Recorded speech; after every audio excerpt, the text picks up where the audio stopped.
8h22, você está ligado no Jornal Gente da Rádio Bandeirantes, transmissão simultânea com o canal Band News TV.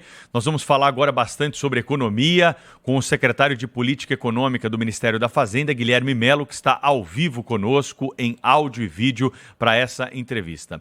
Guilherme, obrigado aí por abrir um espaço para conversar um pouquinho conosco. Nós tivemos recentemente a divulgação de um PIBão, né? Surpreendeu o mercado, surpreendeu empresários, os jornalistas também ficaram surpresos, a expectativa é que vinha um número positivo, mas veio além. Em grande parte pelo desempenho, né, do agronegócio brasileiro, que mais uma vez salva a lavoura. Eu queria saber como é que está a expectativa do governo aí para a inflação, PIB para o fim do ano. Ontem nós tivemos a divulgação do Boletim Focus do Banco Central com a previsão do mercado, revisões otimistas, né, em relação a isso. Como é que o governo está trabalhando depois da divulgação desse PIBão aí do primeiro trimestre, hein? Bom dia para você. Bom dia a todos, aos ouvintes, espectadores também que estão nos assistindo aqui. Olha, obviamente é uma excelente notícia que o crescimento tenha havido acima até do esperado por nós na Secretaria de Política Econômica. O nosso dado para o crescimento do ano já havia sido revisado para cima, né, já tinha se aproximado de 2%, e agora, com a divulgação desse dado do PIB do primeiro trimestre, tudo indica que nós teremos uma nova revisão para algo mais próximo de 2,5%, tá? No ano, o que é um número, ainda não é o que nós gostaríamos, mas é muito acima daquilo, inclusive, que a maior parte do mercado esperava. No início do ano, o mercado falava em 0,8% de crescimento, né? Com uma inflação que se aproximaria ou até ultrapassaria os 6%. Nós estamos caminhando para um PIB, um crescimento mais próximo de 2,5% a 3%, com uma inflação mais próxima de 5,5%. Tá? Isso, claro, vai depender de como a economia brasileira vai reagir nos próximos trimestres. Nós temos uma expectativa de que as medidas tomadas, tanto de salário mínimo, redução do imposto de renda, quanto o novo Minha Casa Minha Vida, o novo Bolsa Família, comecem a aquecer o mercado interno. Isso vai fazer com que a demanda das famílias, com que agora, com desenrola, o próprio crédito para as famílias volte a crescer, e com isso você tenha um crescimento robusto, sem pressão inflacionária. Isso é muito importante a gente ressaltar. Porque, por exemplo, nesse primeiro trimestre, como você mesmo ressaltou, o que mais puxou o PIB foi a produção agrícola. E a gente está falando aqui de produção de alimentos. E, portanto, uma grande oferta de alimentos, o que está fazendo com que um preço da alimentação, em particular da alimentação em domicílio, esteja bastante baixo, bastante controlado, ao contrário do que a gente viu nos últimos anos, quando esse era um dos maiores vilões da inflação, era o preço dos alimentos. Então, a gente está vendo um crescimento maior, uma inflação menor, e tudo isso corrobora o cenário que nós tínhamos já construído lá atrás e que estamos começando a colher os frutos das políticas que estamos implementando. Secretário, bom dia. Começamos a semana, né, ontem, com a notícia preocupante de que o cartel da OPEP decidiu promover aí um corte na produção de petróleo e na comercialização, e com isso, com essa escassez, né, para forçar um novo aumento do produto. E isso desarruma a economia de todos os países, principalmente um país como o do Brasil. Eu gostaria de saber se o Brasil está preparado para isso e se as medidas, por exemplo, que têm sido tomadas no âmbito do governo brasileiro para segurar ali a onda do preço do combustível, se isso vai simplesmente ser engolido pelas consequências dessa decisão da OPEP. Olha, a sinalização de ontem indica realmente uma redução na produção de petróleo, mas não é tão significativa. Quer dizer, o impacto em preço não é tão importante, pelo menos nesse momento. A tendência, de fato, é de queda no preço do petróleo. Essa foi a tendência que nós temos verificado já há alguns meses, em grande medida porque os Estados Unidos devem desacelerar no segundo semestre, assim como a Europa, e eles são grandes consumidores desses produtos, e a China, que tem recuperado as suas taxas de crescimento, não vai voltar a apresentar um crescimento tão exuberante quanto no passado. Então, tudo isso colabora para uma redução no preço do petróleo, mas, ao mesmo tempo, nós temos que ficar atentos. Hoje, a gasolina brasileira tem espaço para absorver choques de preço. Ou seja, se nós fôssemos seguir exatamente a cotação do preço internacional do petróleo, haveria espaço para uma redução no preço dos combustíveis. Isso havia sido pensado exatamente porque nós vamos ter algumas reonerações de combustíveis nos próximos meses, então isso não vai provocar aumento no preço dos combustíveis, exatamente porque há um espaço na Petrobras e na realidade brasileira para absorver esses aumentos de preço, e eu acho que, apesar dessa sinalização da OPEP, como eu disse, a tendência é que esses preços se mantenham mais ou menos estáveis, ou até mesmo uma pequena queda, e isso faz com que nós tenhamos a possibilidade de vislumbrar um cenário positivo para a inflação nos próximos meses. Secretário, Sônia Blota aqui, um grande prazer estar conversando com o senhor aqui no Jornal Gente. E o que eu queria saber é o seguinte, num passado recente, a indústria automobilística teve incentivos do governo que foram muito criticados. E segundo esses críticos, custou muito para o governo e alavancou muito pouco a indústria no médio e longo prazo. Por exemplo, aquele programa do BNDES que subsidiava a taxa de juros. Esse novo programa que o governo lançou levou em conta esse passado, essas críticas, e o que eu queria saber é como garantir, a competitividade dessa indústria nesse médio e longo prazo, secretário. Olha, a nossa indústria automobilística, ela é competitiva e ela, tanto que tem um papel importante de exportações, principalmente aqui para a região, e ela tem também um potencial produtivo bastante maior do que ela está utilizando hoje em dia. Quer dizer, ela pode produzir quase que o dobro de veículos que ela produz hoje em dia. Por que ela não está produzindo? Fundamentalmente porque a demanda por automóveis caiu, já que nos últimos anos nós tivemos problema com queda na renda, taxa de juros elevadas, isso já no último ano. Então, isso tem afetado o mercado automobilístico. O que nós fizemos aqui é um programa de curta duração, com tempo definido, tá?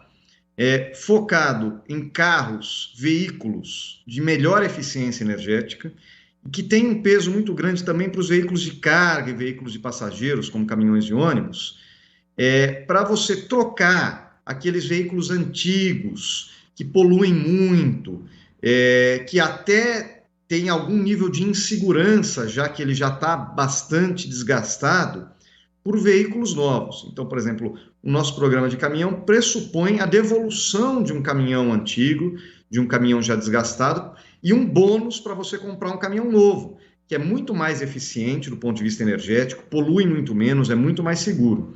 Do ponto de vista do carro, a mesma coisa. Nós estamos abrindo um crédito tributário, ou seja, na verdade, não é uma desoneração nem uma redução de taxa de juros permanente, é um crédito tributário por um prazo determinado, tá? Para que as pessoas possam ir à concessionária e, de repente, ganhar um desconto no seu veículo e trocar o seu veículo usado, que é mais poluente, é mais inseguro, por um veículo novo. E, com isso, também ajudar a aumentar a demanda nesse setor, que é o setor automotivo. Como eu disse, tem um grande potencial produtivo, emprega muita gente, mas que tem sofrido nos últimos anos, em particular agora, com um mercado de crédito bastante apertado, bastante difícil. Então, é uma forma de você manter esse setor em funcionamento. A gente tinha visto várias empresas paralisando a produção, dando férias coletivas, e agora eu acho que nós veremos, nesse momento, uma recuperação desse mercado, as empresas voltando a funcionar, preservando empregos, e num segundo momento, com a esperada, e que todos esperamos em algum momento do segundo semestre, uma redução da taxa de juros, uma melhoria do mercado de crédito, esse mercado se normalizando e aí voltando a ocupar a capacidade produtiva que ele tem, é competitivo e pode certamente produzir mais carros e gerar mais empregos no Brasil. Secretário, esse programa foi criado mais para ajudar a indústria ou ajudar o consumidor? Porque com as taxas de juros que estão sendo praticadas agora e um programa destinado a durar 4 meses, isso vai ser um convite ao endividamento brutal de uma população que não é exatamente pobre, né? Mas é aquela população bem lutadora, de classe média, média baixa e tal, que está sendo estimulada, será estimulada a trocar de carro, mas mediante o endividamento brutal. Eu queria saber isso. É isso mesmo? Que a intenção foi dar uma força lá à rapaziada da indústria automobilística, que emprega muita gente, é verdade, mas me parece que eu vi levantamento indicando que o número de trabalhadores em concessionárias de marcas importadas é muito maior do que o número de trabalhadores da indústria de montadoras. Queria que, para isso ficar claro, o objetivo é mesmo ajudar as pessoas ou é dar uma força na indústria automobilística? Veja, o que aconteceu nos últimos anos no mercado automobilístico é que uma parcela da população acabou fora desse mercado de automóveis novos. Por quê?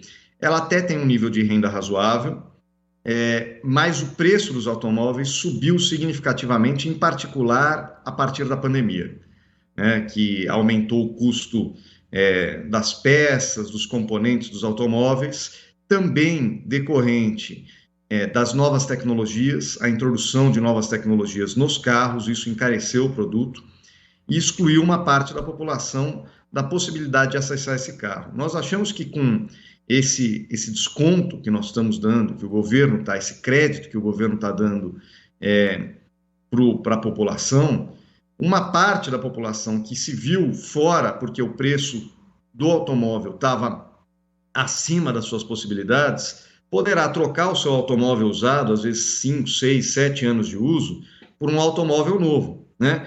E esse desconto, ele realmente melhora muito as condições de pagamento, seja à vista, a pessoa que tem alguma reserva pode falar, bom, agora com esse desconto eu consigo usar esse espaço que eu reservei aqui, eu consigo adquirir um novo automóvel, seja para financiar.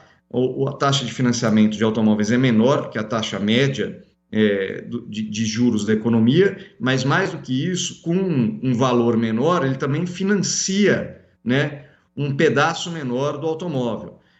Então, tudo isso colabora para essas pessoas voltarem a um mercado que elas haviam sido excluídas, na realidade. Elas não participavam mais desse mercado. E também, como você disse, tem um impacto positivo. Claro que nós não estamos falando só da montadora, nós estamos falando de toda uma rede de fornecedores da indústria automobilística, que é bastante ampla, que quando a montadora para, essa rede de autopeças, de tecidos, de vidros, etc., também para.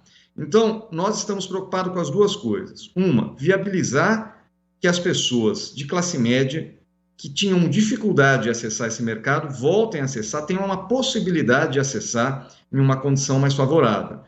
2, que esse setor produtivo, como um todo, tenha condições de manter os seus empregos, já que eles estavam ameaçados, não só as montadoras, mas toda a cadeia de produção. E 3, que nós consigamos trocar automóveis, caminhões, ônibus antigos, mais poluentes e menos seguros por automóveis, caminhões e ônibus mais modernos, com uma capacidade maior de reduzir a emissão de gás carbônico e, com isso, contribuir para a transformação ecológica do Brasil.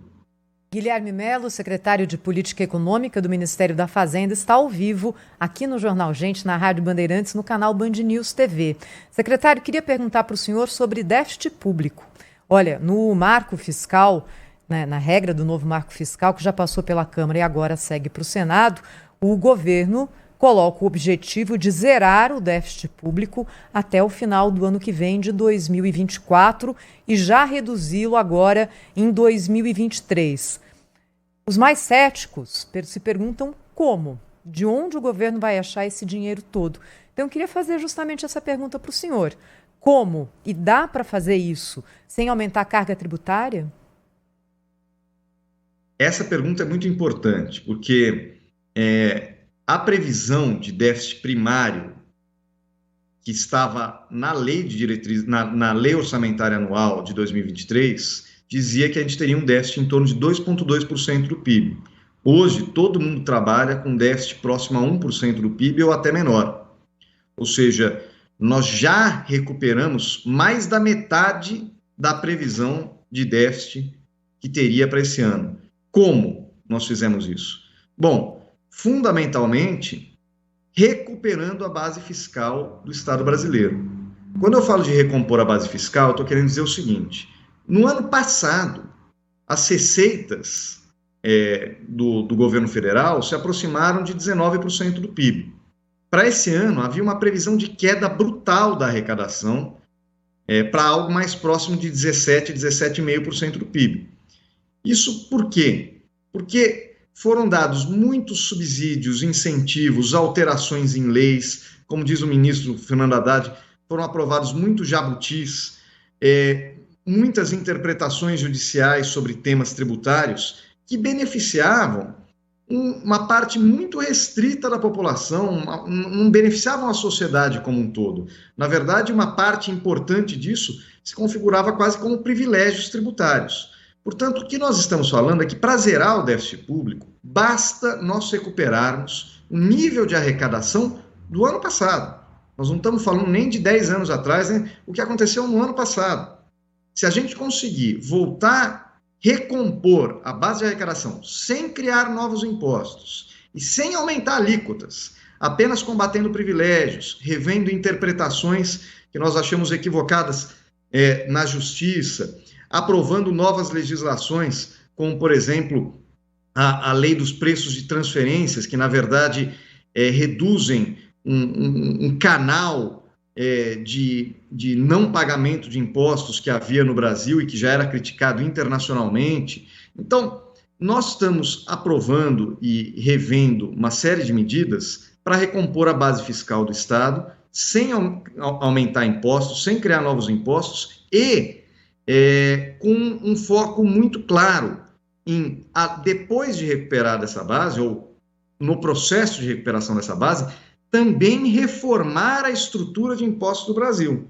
Uma proposta de reforma tributária no consumo, nos tributos sobre o consumo e nos tributos sobre a renda, para transformar o sistema tributário brasileiro em algo mais eficiente, mais competitivo, menos desigual. Então, tem os dois movimentos, um de recomposição do que foi perdido e outro de transformação da estrutura tributária. Esses dois movimentos estão sendo feitos ao mesmo tempo, né? E nós esperamos que, com isso, no ano que vem, o país seja capaz, sim, de zerar o seu déficit primário e criar uma perspectiva positiva do ponto de vista fiscal que permita a necessária harmonização da política fiscal e monetária e, portanto, a redução da taxa de juros. Secretário, o senhor fala, né, de alguns incentivos aí que foram dados e o governo está revisando, né? Se o senhor até puder dizer para nós se tem algum aí que está num passo mais avançado, né, até a título de exemplo aqui, para exemplificar para quem está nos acompanhando, seria interessante.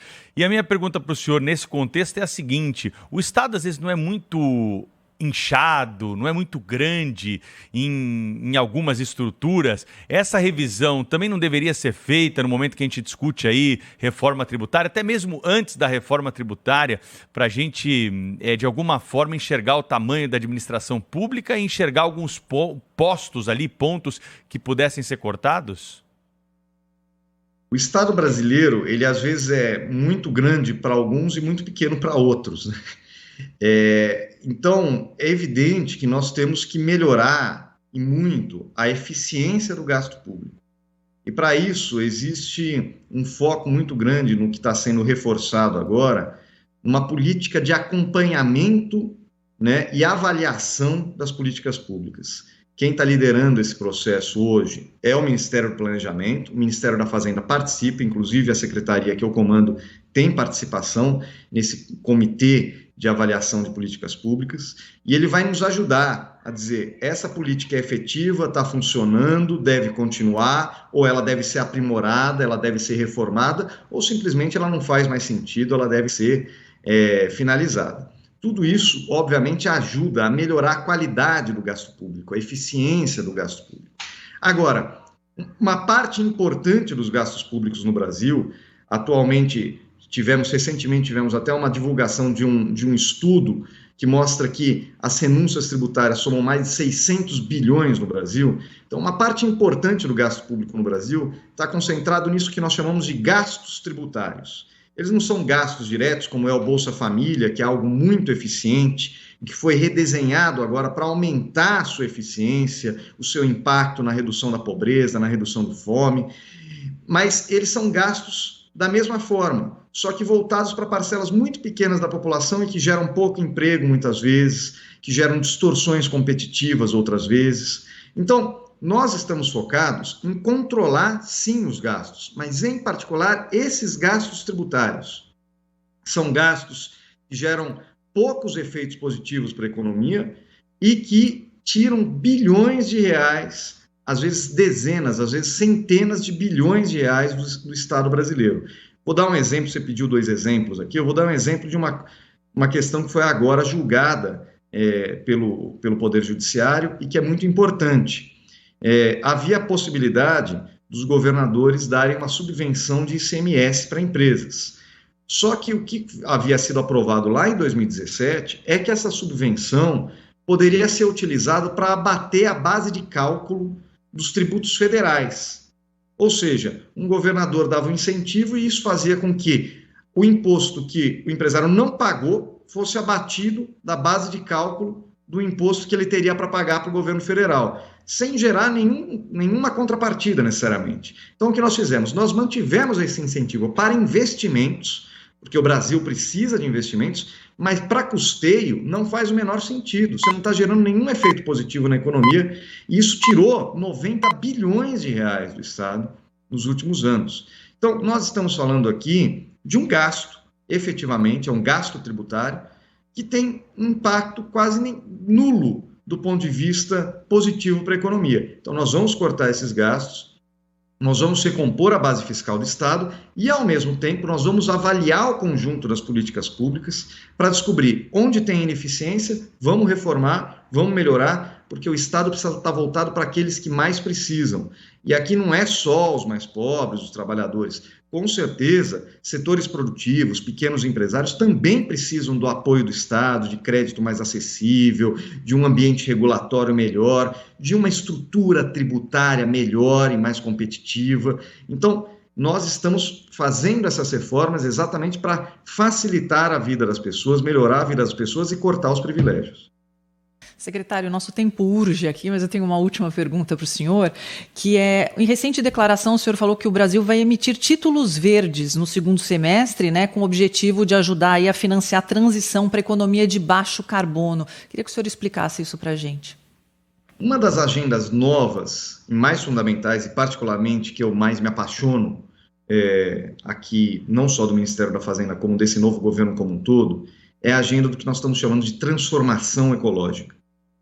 É a grande oportunidade do Brasil. Você sabe que a questão da sustentabilidade, da preservação, era vista no passado como um custo. Eu preciso pagar esse custo para preservar, porque senão tem crise climática, tem um monte de problema. Recentemente foi visto até como um obstáculo. Eu preciso tirar esses obstáculos. Nós, desse novo governo, vemos a transformação ecológica como uma oportunidade de atrair novos investidores, de reformar o nosso parque produtivo, de distribuir renda, de garantir dignidade para as pessoas. Então, nós estamos montando um grande plano de transformação ecológica que tem 6 eixos. Aqui no Ministério da Fazenda, eu tenho uma subsecretaria de Desenvolvimento Sustentável, liderado pela Cristina Reis. O ministro tem um assessor especial, o Rafael Dubé, para a transformação ecológica. Então, nós temos uma equipe trabalhando nesse plano, e uma parte desse plano é a parte de financiamento, como financiar essa transformação. E uma das possibilidades é essa, a emissão de títulos soberanos sustentáveis, ligados a temas da sustentabilidade, da transformação energética, da transformação ecológica, atraindo investidores, atraindo capital para financiar os investimentos necessários aqui no Brasil. Nós temos também, e hoje está nos jornais, a regulamentação do mercado de carbono, que vai ser um salto do Brasil rumo ao que a Europa já faz, que outros países já fazem, e que certamente vai ser muito importante para financiar investimentos, inclusive investimentos privados em sustentabilidade, que vão gerar emprego, vão gerar novas tecnologias e desenvolvimento.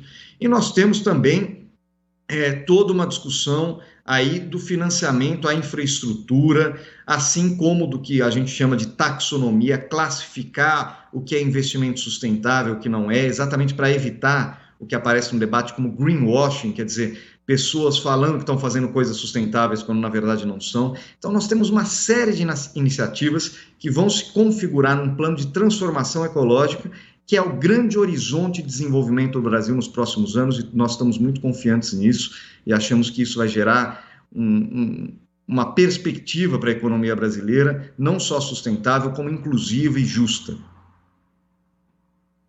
Muito bem, queremos agradecer então ao Guilherme Mello, secretário de Política Econômica do Ministério da Fazenda, por essa entrevista ao vivo aqui para o Jornal Gente. Guilherme, foi um prazer, até uma próxima oportunidade, viu?